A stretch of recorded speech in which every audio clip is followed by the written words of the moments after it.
থাইল্যান্ডের প্রধানমন্ত্রী স্ট্রেথা থাভিসিনের আমন্ত্রণে 6 দিনের সফরে ব্যাংককে পৌঁছেছেন প্রধানমন্ত্রী শেখ হাসিনা।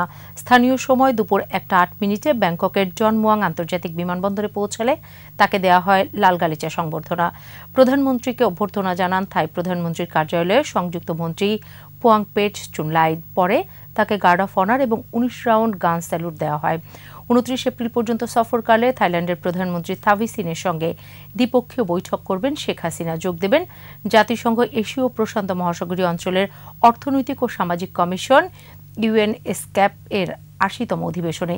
এই সফরে বাংলাদেশ ও থাইল্যান্ডের মধ্যে সরকারি পাসপোর্টধারীদের জন্য ভিসা অব্যাহতি সংক্রান্ত চুক্তি ছাড়াও জ্বালানি, পর্যটন ও শুল্ক সংক্রান্ত পারস্পরিক সহযোগিতা বিষয়ক 3টি সমঝোতা স্মারক এবং মুক্ত বাণিজ্য চুক্তির আলোচনা শুরু করতে একটি লেটার অফ ইন্টেন্ট আগ্রহপত্র স্বাক্ষরের সম্ভাবনা রয়েছে।